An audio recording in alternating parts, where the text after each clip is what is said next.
Silent silent silent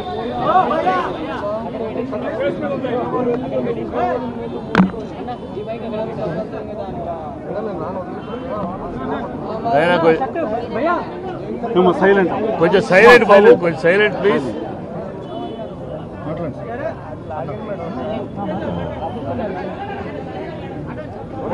ఈరోజు చాలా దురదృష్టకరమైన రోజండి.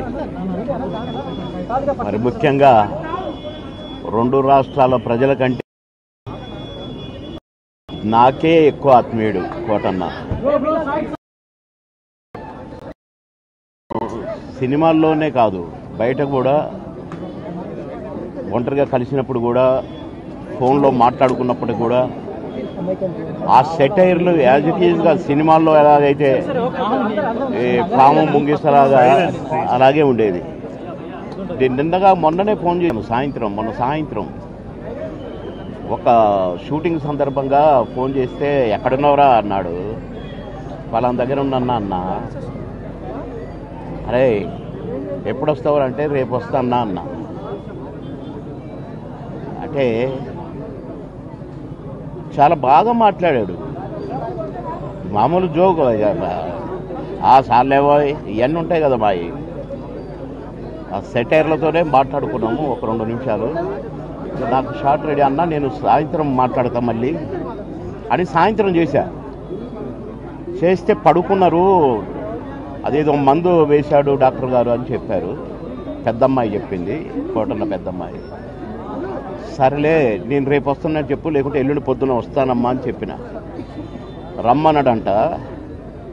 కానీ నేను వచ్చేసరికి ఆయన లేడండి. కోటన్న వెళ్ళిపోయాడు.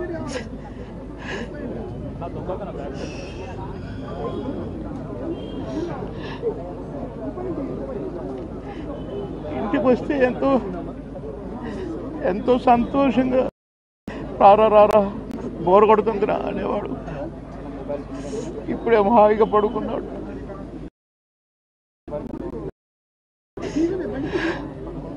సొంత అన్నదమ్ములు, కోటన్నకు తమ్ముడు ఉన్నాడు, కానీ నేనే అసలు తమ్ముడుగా ఫీల్ అయ్యేవాడు. ఎన్నోసార్లు ఒకే ప్లేట్లో భోజనం చేశాం. అన్నం ముద్దలు కలిపి పెట్టేవాడు. తినబాయ్ టైం తక్కువదిరా అని అనేవాడు.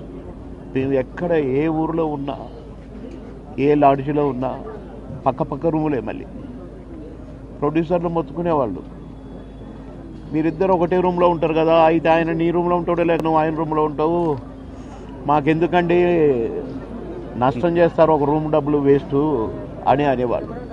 అదే ఇదే అని చెప్పేవాళ్ళం. అట్లా ఎన్నో సందర్భాలు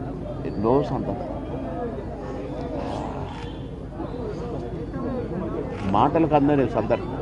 ఆ ఇద్దరం కనుక కోటన్న ఆత్మకు శాంతి చేకూరాలి. కోటన్న కుటుంబానికి ఆత్మశాంతి కలగాలి.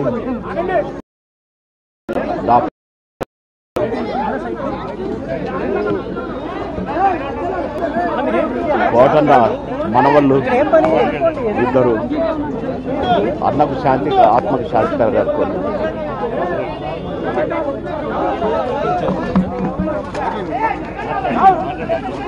అన్నయ్య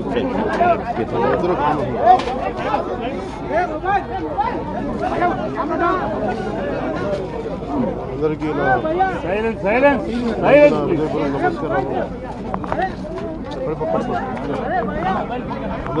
కొంచెం జరపండి.